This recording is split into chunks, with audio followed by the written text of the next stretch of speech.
Assalamualaikum warahmatullahi wabarakatuh. PDPR kita hari ini adalah mata pelajaran sirah bagi darjah 6 Sekolah Agama Kerajaan Negeri Johor. Baiklah murid-murid, hari ini cikgu akan adakan satu aktiviti iaitu menjana idea membina kreativiti. Okay, apa maksud menjana idea membina kreativiti ini? Okay, cikgu akan terangkan satu persatu. Okey, murid-murid, kita masih lagi berada dalam tajuk kisah 25 orang Rasul. Kita dah belajar sehingga Nabi Syuaib AS, daripada Nabi Adam sehingga Nabi Syuaib AS. Okay, untuk hari ini, cikgu nak awak lakukan satu ringkasan ataupun peta minda berkenaan dengan tajuk yang akan cikgu beri. Okay, cikgu bagi contoh satu berkenaan dengan Nabi Musa AS menentang kezaliman Fir'aun. Sebelum murid lakukan ringkasan ataupun peta minda, murid-murid dikehendaki untuk baca isi kandungan kitab sirah dulu. Okey, contoh tajuk Nabi Musa AS ini dekat kitab muka surat 14 hingga 15. Okay, murid-murid baca poin yang diberi, kemudian keluarkan isi penting. Okay, cikgu bagi contoh berkenaan dengan Nabi Musa AS menentang kezaliman Fir'aun. Okay, poin pertama, nama sebenar Musa bin Imran bin Qahis bin Azir bin Lawi bin Ya'qub alaihissalam. Okay, ini yang pertama. Yang kedua, diutuskan kepada Bani Israel yang dizalimi oleh Fir'aun. Siapa yang diutuskan? Iaitu Nabi Musa AS. Diutuskan kepada Bani Israel. Okay, ini secara ringkasan supaya isi penting tu kita dapat faham mana isi pentingnya. Okay, yang ketiga, dihanyutkan oleh ibunya di Sungai Nil dan ditemui oleh Asyah dan dijadikan anak angkat sehingga baginda dewasa. Siapa Asyah ini? Asyah ini adalah isteri kepada Fir'aun.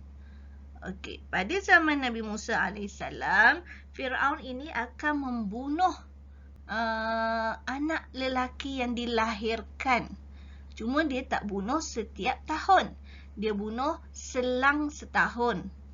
Sebabnya dia tak boleh bunuh semua anak lelaki. Sebab dia memerlukan lelaki, nanti lelaki itu akan jadi hamba, akan jadi pekerja nanti bila dewasa. Jadi nak dijadikan cerita, Nabi Musa AS ini dilahirkan pada tahun yang anak lelaki patut dibunuh. Tapi Nabi Musa AS ini terselamat daripada dibunuh dan dihanyutkan oleh ibunya. Kemudian dijumpai oleh isteri Fir'aun iaitu Asyah dan dijadikan anak angkat. Okay, dan seterusnya, Fir'aun telah mengumpulkan ahli-ahli sihirnya untuk menentang Nabi Musa AS.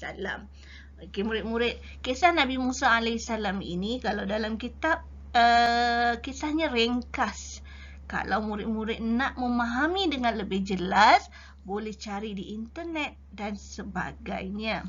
Okay, poin yang seterusnya, baginda iaitu Nabi Musa dan pengikutnya selamat menyeberangi Laut Merah. Manakala Fir'aun dan tenteranya tenggelam di tengah-tengah lautan. Akibat Fir'aun tadi nak membunuh Nabi Musa AS, jadi Allah telah memerintahkan Nabi Musa dan pengikutnya supaya meninggalkan Mesir. Meninggalkan Mesir dengan menyeberangi Laut Merah.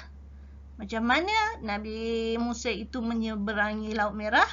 Dengan memukul tongkatnya ke laut, kemudian laut tu terbelah, kemudian boleh lalu. Tapi Fir'aun dan tenteranya itu tenggelam di tengah-tengah lautan. Okey, poin yang terakhir, Nabi Musa wafat ketika berumur 123 tahun dan dimakamkan berhampiran Baitul Maqdis.